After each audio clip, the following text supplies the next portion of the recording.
بسم الله الرحمن الرحيم. ألف لام ميم صاد.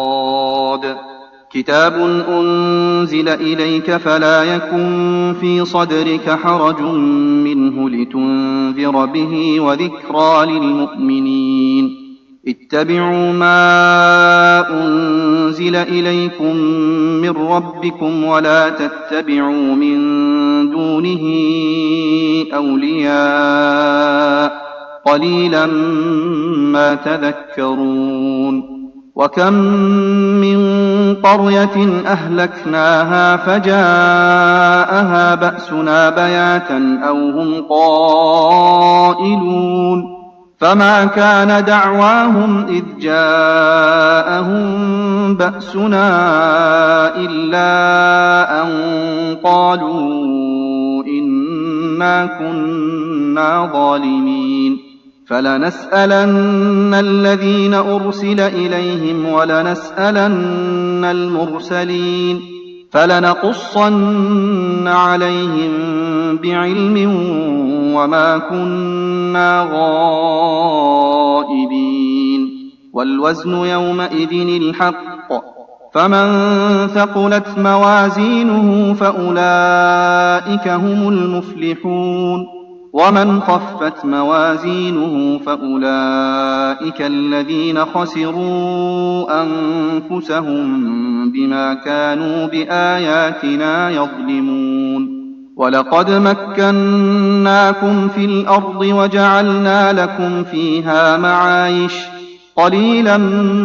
ما تشكرون. ولقد خلقناكم ثم صورناكم ثم قلنا للملائكة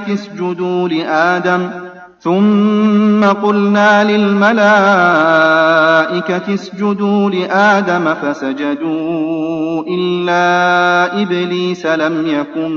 من الساجدين. قال ما منعك ألا تسجد إذ أمرتك؟ قال أنا خير منه خلقتني من نار وخلقته من طين. قال فاهبط منها فما يكون لك أن تتكبر فيها فاخرج إنك من الصاغرين. قال أنظرني إلى يوم يبعثون. قال إنك من المنظرين. قال فبما أغويتني لأقعدن لهم صراطك المستقيم ثم لآتينهم من بين أيديهم ومن خلفهم وعن أيمانهم وعن شمائلهم ولا تجد أكثرهم شاكرين. قال اخرج منها مذءوما مدحورا لمن تبعك منهم لأملأن جهنم منكم أجمعين. ويا آدم اسكن أنت وزوجك الجنة فكلا من حيث شئتما ولا تقربا هذه الشجرة فتكونا من الظالمين. فوسوس لهما الشيطان ليبدي لهما ما وري عنهما من سوآتهما وقال ما نهاكما ربكما عن هذه الشجرة إلا أن تكونا ملكين أو تكونا من الخالدين. وقاسمهما إني لكما لمن الناصحين. فدلاهما بغرور فلما ذاقا الشجرة بدت لهما سوآتهما وطفقا يخصفان عليهما من ورق الجنة وناداهما ربهما ألم أنهكما عن تلكما الشجرة وأقل لكما إن الشيطان لكما عدو مبين. قالا ربنا ظلمنا أنفسنا وإن لم تغفر لنا وترحمنا لنكونن من الخاسرين. قال اهبطوا بعضكم لبعض عدو ولكم في الأرض مستقر ومتاع إلى حين قال فيها تحيون وفيها تموتون ومنها تخرجون يا بني آدم قد أنزلنا عليكم لباسا يواري سوآتكم وريشا ولباس التقوى ذلك خير ذلك من آيات الله لعلهم يذكرون يا بني آدم لا يفتننكم الشيطان كما أخرج أبويكم من الجنة ينزع عنهما لباسهما ليريهما سوآتهما إنه يراكم هو وقبيله من حيث لا ترونهم إنا جعلنا الشياطين أولياء للذين لا يؤمنون وإذا فعلوا فاحشة قالوا وجدنا عليها آباءنا والله أمرنا بها قل إن الله لا يأمر بالفحشاء أتقولون على الله ما لا تعلمون قل أمر ربي بالقسط وأقيموا وجوهكم عند كل مسجد وادعوه مخلصين له الدين كما بدأكم تعودون فريقا هدى وفريقا حق عليهم الضلالة إنهم اتخذوا الشياطين أولياء من دون الله ويحسبون أنهم مهتدون يا بني آدم خذوا زينتكم عند كل مسجد وكلوا واشربوا ولا تسرفوا إنه لا يحب المسرفين قل من حرم زينة الله التي أخرج لعباده والطيبات من الرزق قل هي للذين آمنوا في الحياة الدنيا خالصة يوم القيامة كذلك نفصل الآيات لقوم يعلمون قل إنما حرم ربي الفواحش ما ظهر منها وما بطن والإثم والبغي بغير الحق وأن تشركوا بالله ما لم ينزل به سلطانا وأن تقولوا على الله ما لا تعلمون ولكل أمة أجل فإذا جاء أجلهم لا يستأخرون ساعة ولا يستقدمون يا بني آدم إما يأتينكم رسل منكم يقصون عليكم آياتي فمن اتقى وأصلح فلا خوف عليهم ولا هم يحزنون والذين كذبوا بآياتنا واستكبروا عنها أولئك أصحاب النار هم فيها خالدون فمن أظلم ممن افترى على الله كذبا أو كذب بآياته أولئك ينالهم نصيبهم من الكتاب حتى إذا جاءتهم رسلنا يتوفونهم قالوا أين ما كنتم تدعون من دون الله قالوا ضلوا عنا وشهدوا على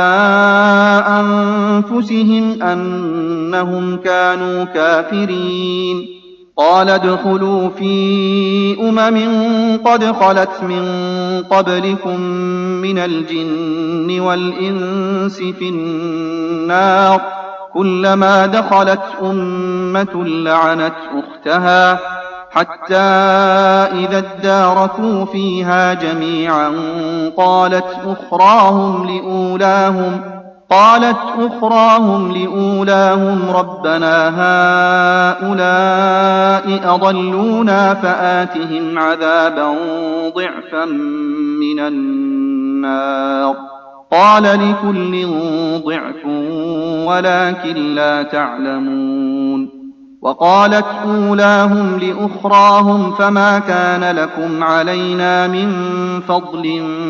فذوقوا العذاب بما كنتم تكسبون إن الذين كذبوا بآياتنا واستكبروا عنها لا تفتح لهم أبواب السماء ولا يدخلون الجنة حتى يلج الجمل في سم الخياط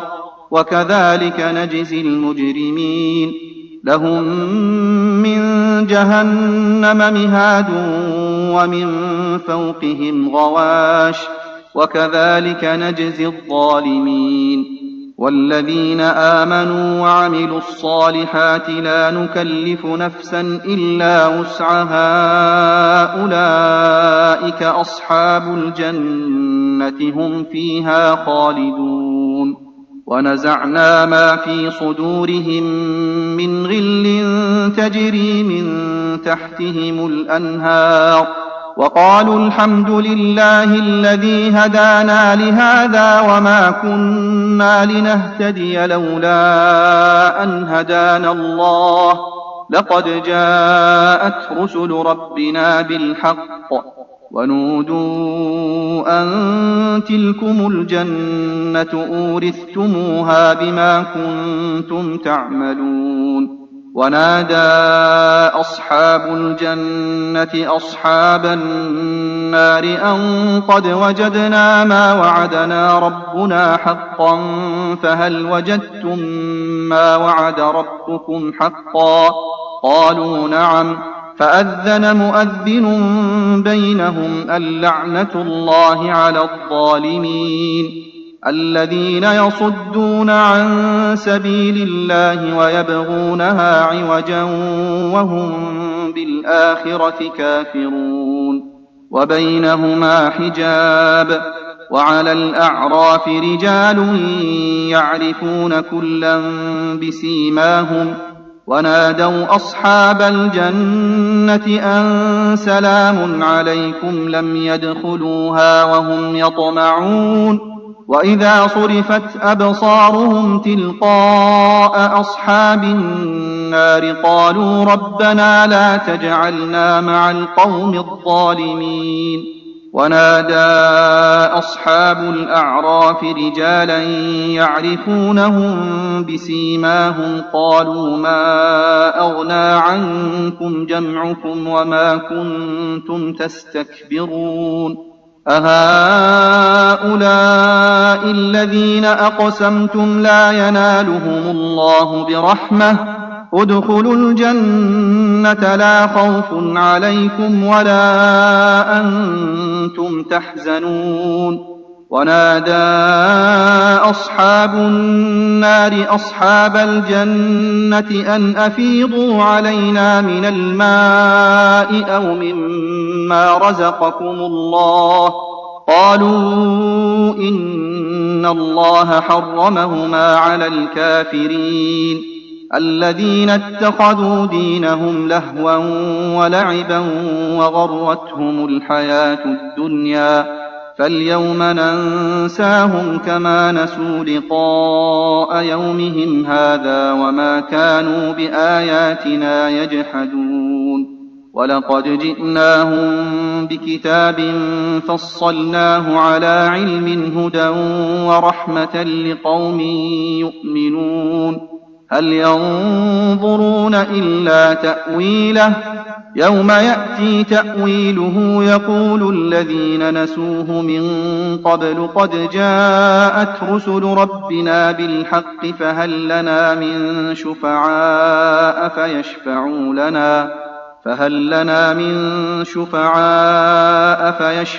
لنا أو نرد فنعمل غير الذي كنا نعمل قد خسروا أنفسهم وضل عنهم ما كانوا يفترون إن ربكم الله الذي خلق السماوات والأرض في 6 أيام ثم استوى على العرش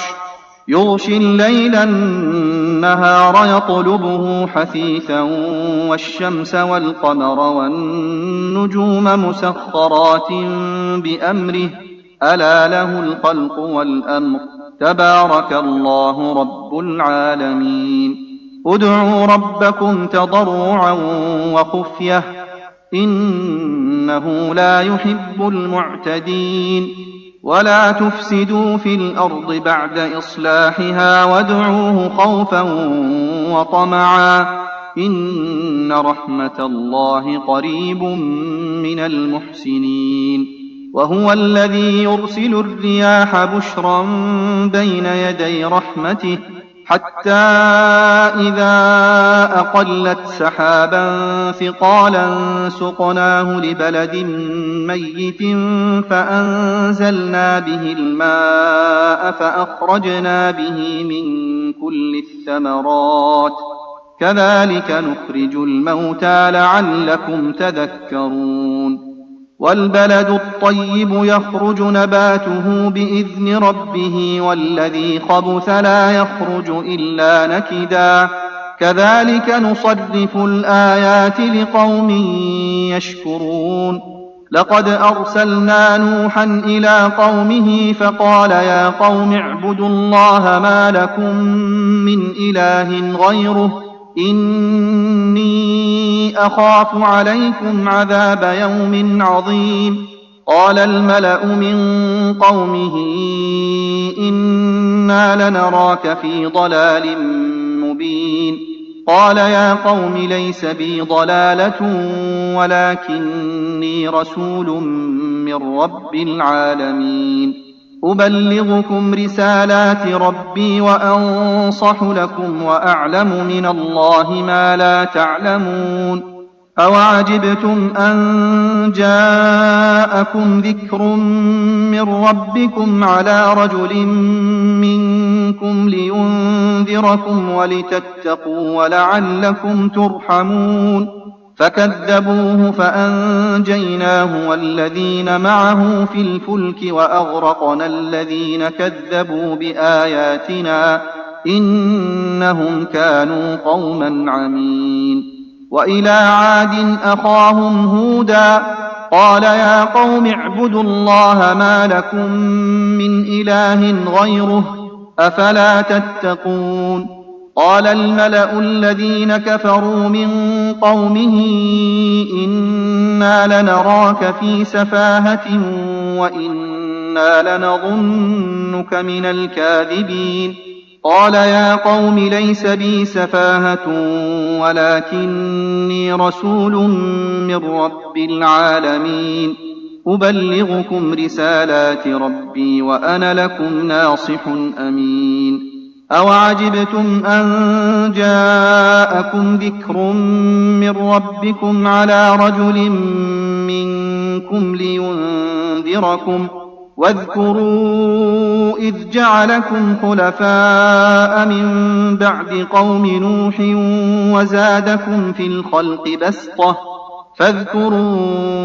آلاء الله لعلكم تفلحون قالوا أجئتنا لنعبد الله وحده ونذر ما كان يعبد آباؤنا فأتنا بما تعدنا إن كنت من الصادقين قال قد وقع عليكم من ربكم رجس وغضب أتجادلونني في أسماء سميتموها أنتم وآباؤكم ما نزل الله بها من سلطان فانتظروا إني معكم من المنتظرين فأنجيناه والذين معه برحمة منا وقطعنا دابر الذين كذبوا بآياتنا وما كانوا مؤمنين وإلى ثمود أخاهم صالحا قال يا قوم اعبدوا الله ما لكم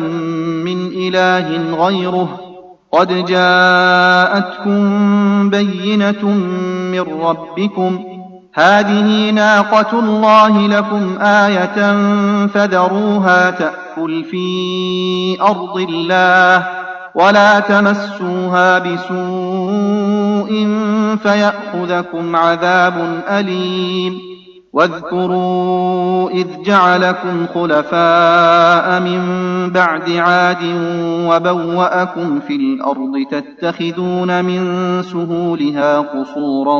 وتنحتون الجبال بيوتا فاذكروا آلاء الله ولا تعثوا في الأرض مفسدين قال الملأ الذين استكبروا من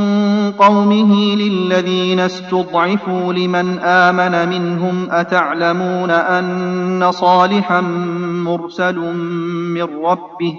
قالوا إنا بما أرسل به مؤمنون قال الذين استكبروا إنا بالذي آمنتم به كافرون فعقروا الناقة وعتوا عن أمر ربهم وقالوا يا صالح ائتنا بما تعدنا إن كنت من المرسلين فأخذتهم الرجفة فأصبحوا في دارهم جاثمين فتولى عنهم وقال يا قوم لقد أبلغتكم رسالة ربي ونصحت لكم ولكن لا تحبون الناصحين ولوطا إذ قال لقومه أتأتون الفاحشة ما سبقكم بها من أحد من العالمين إنكم لتأتون الرجال شهوة من دون النساء بل أنتم قوم مسرفون وما كان جواب قومه إلا أن قالوا أخرجوهم من قريتكم إنهم أناس يتطهرون فأنجيناه وأهله إلا امرأته كانت من الغابرين وأمطرنا عليهم مطرا فانظر كيف كان عاقبة المجرمين وإلى مدين أخاهم شعيبا قال يا قوم اعبدوا الله ما لكم من إله غيره قد جاءتكم بينة من ربكم فأوفوا الكيل والميزان ولا تبخسوا الناس أشياءهم ولا تفسدوا في الأرض بعد إصلاحها ذلكم خير لكم إن كنتم مؤمنين ولا تقعدوا بكل صراط توعدون وتصدون عن سبيل الله من آمن به وتبغونها عوجا واذكروا إذ كنتم قليلا فكثركم وانظروا كيف كان عاقبة المفسدين وإن كان طائفة منكم آمنوا بالذي أرسلت به وطائفة لم يؤمنوا فاصبروا حتى يحكم الله بيننا وهو خير الحاكمين قال الملأ الذين استكبروا من قومه لنخرجنك يا شعيب والذين آمنوا معك من قريتنا أو لتعودن في ملتنا قال أولو كنا كارهين قد افترينا على الله كذبا إن عدنا في ملتكم بعد إذ نجانا الله منها وما يكون لنا أن نعود فيها إلا أن يشاء الله ربنا وسع ربنا كل شيء علما على الله توكلنا ربنا افتح بيننا وبين قومنا بالحق وأنت خير الفاتحين وقال الملأ الذين كفروا من قومه لئن اتبعتم شعيبا إنكم إذا لخاسرون فأخذتهم الرجفة فأصبحوا في دارهم جاثمين. الذين كذبوا شعيبا كأن لم يغنوا فيها، الذين كذبوا شعيبا كانوا هم الخاسرين. فتولى عنهم وقال يا قوم لقد أبلغتكم رسالات ربي ونصحت لكم، فكيف آسى على قوم كافرين. وما أرسلنا في قرية من نبي إلا أخذنا أهلها بالبأساء والضراء لعلهم يضرعون. ثم بدلنا مكان السيئة الحسنة حتى عفوا وقالوا قد مس آباءنا الضراء والسراء فأخذناهم بغتة وهم لا يشعرون. ولو أن أهل القرى آمنوا واتقوا لفتحنا عليهم بركات من السماء والأرض ولكن كذبوا فأخذناهم بما كانوا يكسبون. أفأمن أهل القرى أن يأتيهم بأسنا بياتا وهم نائمون. أوأمن أهل القرى أن يأتيهم بأسنا ضحى وهم يلعبون. أفأمنوا مكر الله فلا يأمن مكر الله إلا القوم الخاسرون. أولم يهد للذين يرثون الأرض من بعد أهلها أن لو نشاء أصبناهم بذنوبهم ونطبع على قلوبهم فهم لا يسمعون. تلك القرى نقص عليك من أنبائها ولقد جاءتهم رسلهم بالبينات فما كانوا ليؤمنوا بما كذبوا من قبل كذلك يطبع الله على قلوب الكافرين. وما وجدنا لأكثرهم من عهد وإن وجدنا أكثرهم لفاسقين. ثم بعثنا من بعدهم موسى بآياتنا إلى فرعون وملئه فظلموا بها فانظر كيف كان عاقبة المفسدين. وقال موسى يا فرعون إني رسول من رب العالمين حقيق على أن لا أقول على الله إلا الحق قد جئتكم ببينة من ربكم فأرسل معي بني إسرائيل. قال إن كنت جئت بآية فأت بها إن كنت من الصادقين. فألقى عصاه فإذا هي ثعبان مبين ونزع يده فإذا هي بيضاء للناظرين. قال الملأ من قوم فرعون إن هذا لساحر عليم يريد أن يخرجكم من أرضكم فماذا تأمرون. قالوا أرجه وأخاه وأرسل في المدائن حاشرين يأتوك بكل ساحر عليم. وجاء السحرة فرعون قالوا إن لنا لأجرا إن كنا نحن الغالبين. قال نعم وإنكم لمن المقربين. قالوا يا موسى إما أن تلقي وإما أن نكون نحن الملقين. قال ألقوا فلما ألقوا سحروا أعين الناس واسترهبوهم وجاءوا بسحر عظيم وأوحينا إلى موسى أن ألق عصاك فإذا هي تلقف ما يأفكون فوقع الحق وبطل ما كانوا يعملون فغلبوا هنالك وانقلبوا صاغرين وألقي السحرة ساجدين قالوا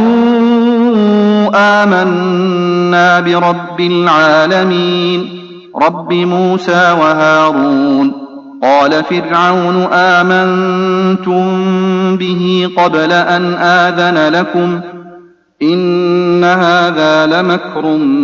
مكرتموه في المدينة لتخرجوا منها أهلها فسوف تعلمون لأقطعن أيديكم وأرجلكم من خلاف ثم لأصلبنكم أجمعين قالوا إنا إلى ربنا منقلبون وما تنقم منا إلا أن آمنا بآيات ربنا لما جاءتنا ربنا أفرغ علينا صبرا وتوفنا مسلمين وقال الملأ من قوم فرعون أتذر موسى وقومه ليفسدوا في الأرض ويذرك وآلهتك قال سنقتل أبناءهم ونستحيي نساءهم وإنا فوقهم قاهرون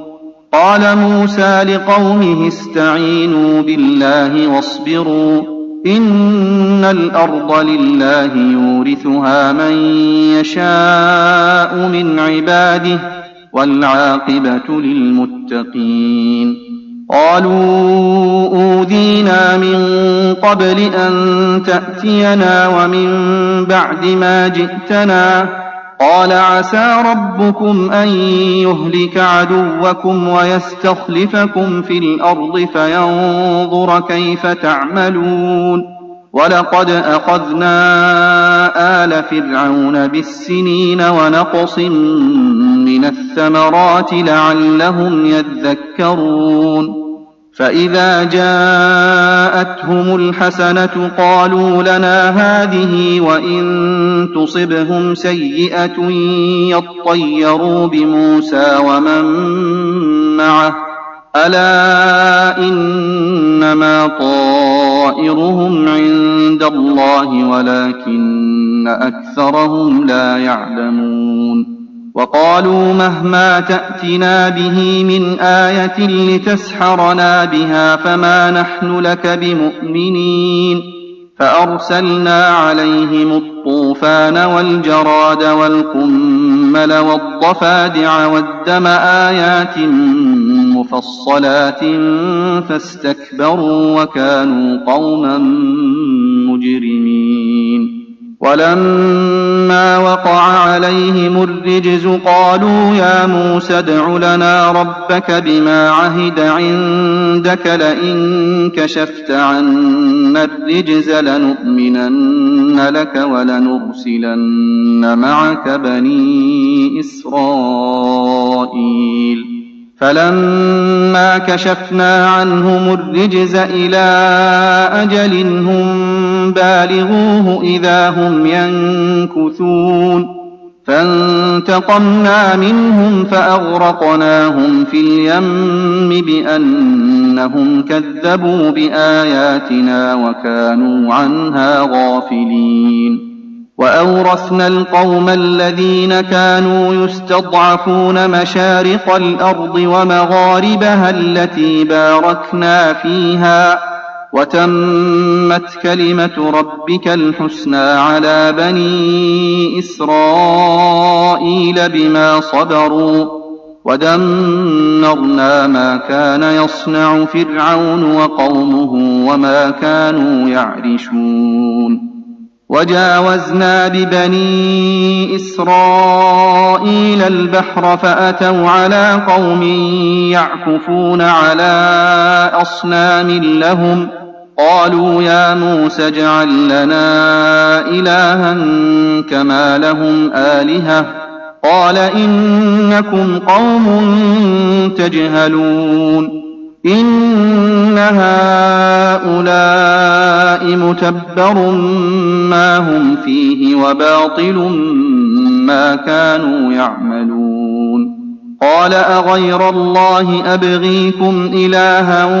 وهو فضلكم على العالمين وإذ أنجيناكم من آل فرعون يسومونكم سوء العذاب يقتلون أبناءكم ويستحيون نساءكم وفي ذلكم بلاء من ربكم عظيم وواعدنا موسى 30 ليلة وأتممناها ب10 فتم ميقات ربه 40 ليلة وقال موسى لأخيه هارون اخلفني في قومي وأصلح ولا تتبع سبيل المفسدين ولما جاء موسى لميقاتنا وكلمه ربه قال رب أرني أنظر إليك قال لن تراني ولكن انظر إلى الجبل فإن استقر مكانه فسوف تراني فلما تجلى ربه للجبل جعله دكا وخر موسى صعقا فلما أفاق قال سبحانك تبت إليك وأنا أول المؤمنين قال يا موسى إني اصطفيتك على الناس برسالاتي وبكلامي فخذ ما آتيتك وكن من الشاكرين وكتبنا له في الألواح من كل شيء موعظة وتفصيلا لكل شيء فخذها بقوة وأمر قومك يأخذوا بأحسنها سأريكم دار الفاسقين سأصرف عن آياتي الذين يتكبرون في الأرض بغير الحق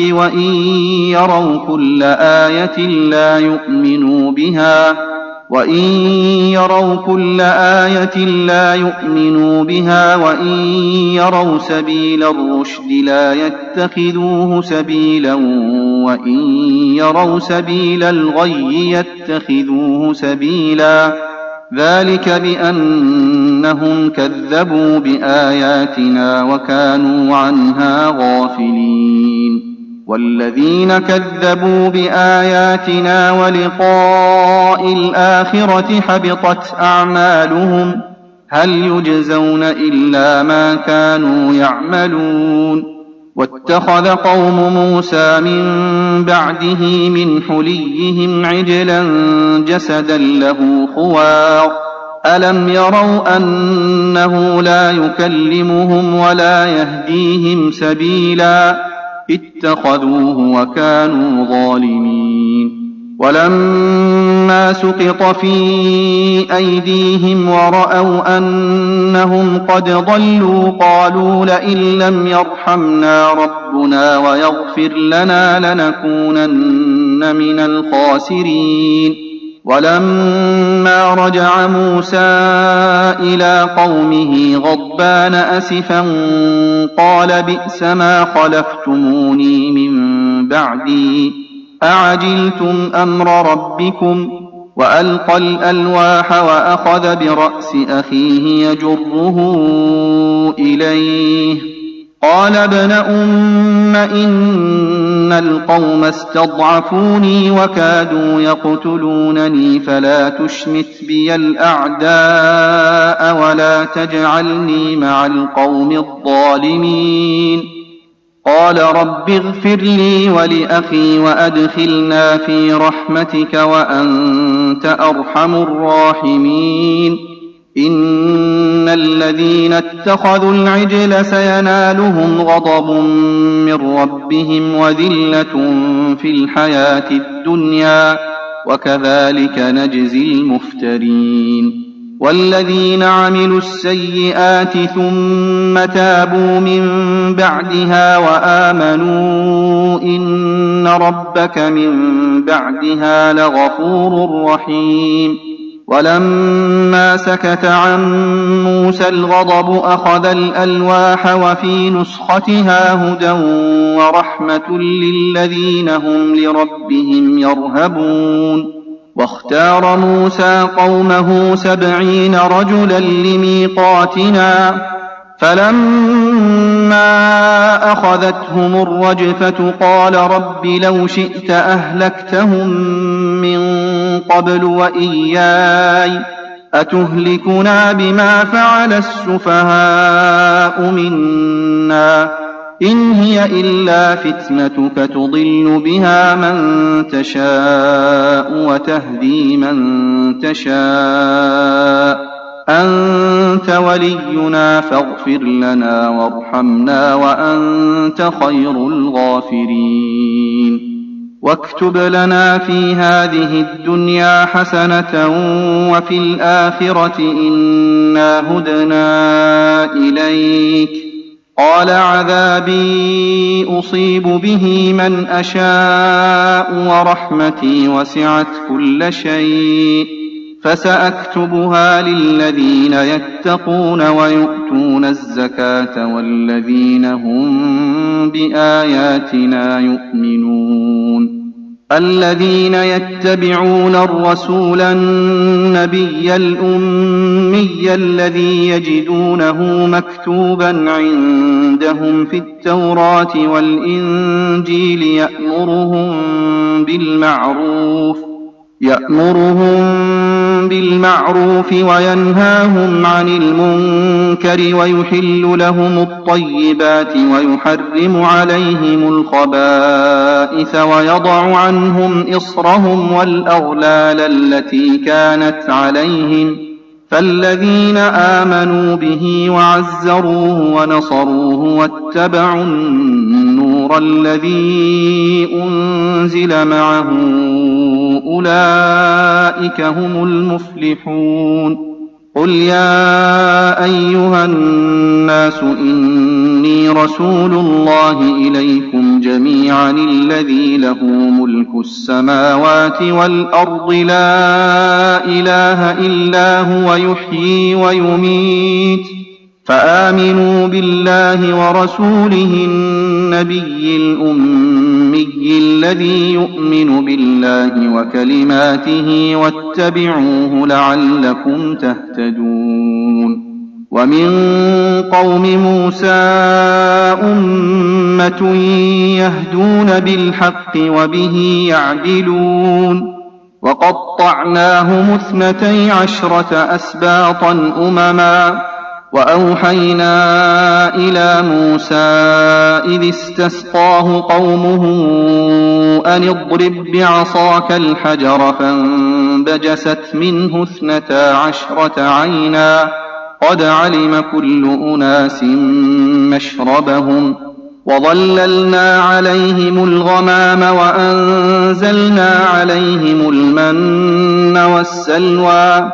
كلوا من طيبات ما رزقناكم وما ظلمونا ولكن كانوا أنفسهم يظلمون وإذ قيل لهم اسكنوا هذه القرية وكلوا منها حيث شئتم وقولوا حطة وادخلوا الباب سجدا نغفر لكم خطيئاتكم سنزيد المحسنين فبدل الذين ظلموا منهم قولا غير الذي قيل لهم فأرسلنا عليهم رجزا من السماء بما كانوا يظلمون واسألهم عن القرية التي كانت حاضرة البحر إذ يعدون في السبت إذ تأتيهم حيتانهم يوم سبتهم شرعا ويوم لا يسبتون لا تأتيهم كذلك نبلوهم بما كانوا يفسقون وإذ قالت أمة منهم لم تعظون قوما الله مهلكهم أو معذبهم عذابا شديدا قالوا معذرة إلى ربكم ولعلهم يتقون فلما نسوا ما ذكروا به أنجينا الذين ينهون عن السوء وأخذنا الذين ظلموا بعذاب بئيس بما كانوا يفسقون فلما عتوا عما نهوا عنه قلنا لهم كونوا قردة خاسئين وإذ تأذن ربك ليبعثن عليهم إلى يوم القيامة من يسومهم سوء العذاب إن ربك لسريع العقاب وإنه لغفور رحيم وقطعناهم في الأرض أمما منهم الصالحون ومنهم دون ذلك وبلوناهم بالحسنات والسيئات لعلهم يرجعون فخلف من بعدهم خلف ورثوا الكتاب يأخذون عرض هذا الأدنى ويقولون سيغفر لنا وإن يأتهم عرض مثله يأخذوه ألم يؤخذ عليهم ميثاق الكتاب ألا يقولوا على الله إلا الحق ودرسوا ما فيه والدار الآخرة خير للذين يتقون أفلا تعقلون والذين يمسكون بالكتاب وأقاموا الصلاة إنا لا نضيع أجر المصلحين وإذ نتقنا الجبل فوقهم كأنه ظلة وظنوا أنه واقع بهم خذوا ما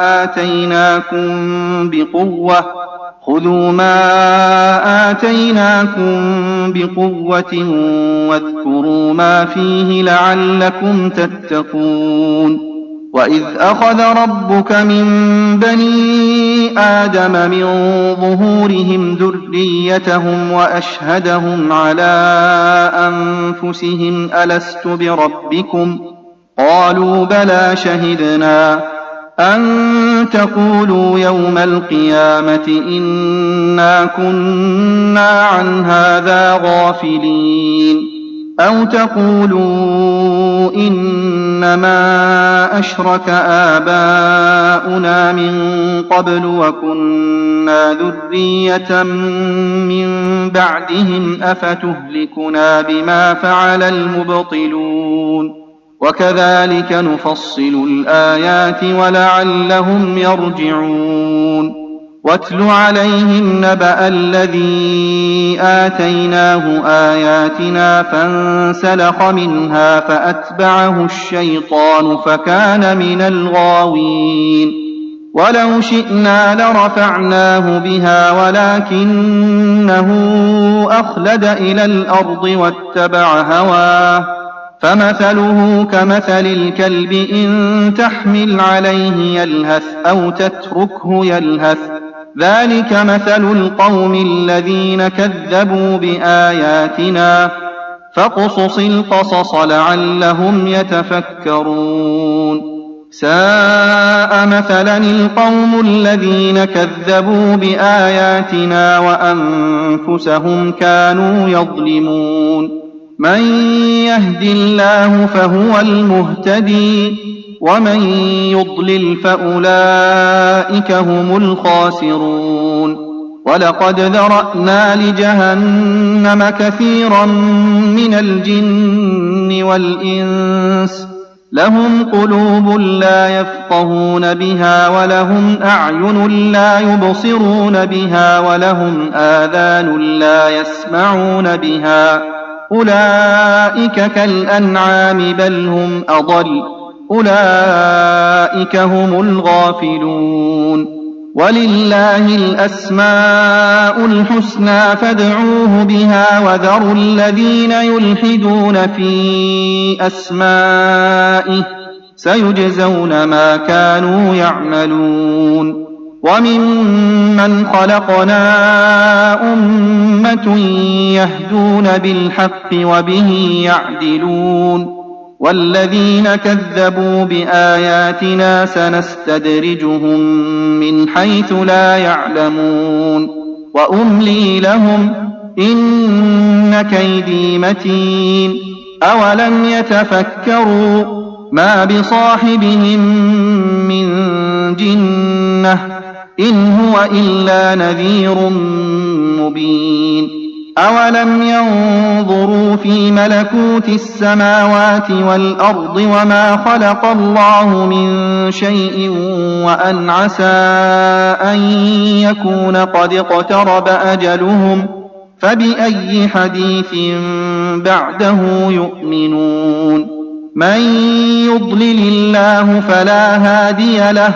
ويذرهم في طغيانهم يعمهون يسألونك عن الساعة أيان مرساها قل إنما علمها عند ربي لا يجليها لوقتها إلا هو ثقلت في السماوات والأرض لا تأتيكم إلا بغتة يسألونك كأنك حفي عنها قل إنما علمها عند الله ولكن أكثر الناس لا يعلمون قل لا أملك لنفسي نفعا ولا ضرا إلا ما شاء الله ولو كنت أعلم الغيب لاستكثرت من الخير وما مسني السوء إن أنا إلا نذير وبشير لقوم يؤمنون هو الذي خلقكم من نفس واحدة وجعل منها زوجها ليسكن إليها فلما تغشاها حملت حملا خفيفا فمرت به فلما أثقلت دعوا الله ربهما لئن آتيتنا صالحا لنكونن من الشاكرين فلما آتاهما صالحا جعلا له شركاء فيما آتاهما فتعالى الله عما يشركون أيشركون ما لا يخلق شيئا وهم يخلقون ولا يستطيعون لهم نصرا ولا أنفسهم ينصرون وإن تدعوهم إلى الهدى لا يتبعوكم سواء عليكم أدعوتموهم أم أنتم صامتون إن الذين تدعون من دون الله عباد أمثالكم فادعوهم فليستجيبوا لكم إن كنتم صادقين ألهم أرجل يمشون بها أم لهم أيد يبطشون بها أم لهم أعين يبصرون بها أم لهم آذان يسمعون بها قل ادعوا شركاءكم ثم كيدون فلا تنظرون إن وليي الله الذي نزل الكتاب وهو يتولى الصالحين والذين تدعون من دونه لا يستطيعون نصركم ولا أنفسهم ينصرون وإن تدعوهم إلى الهدى لا يسمعوا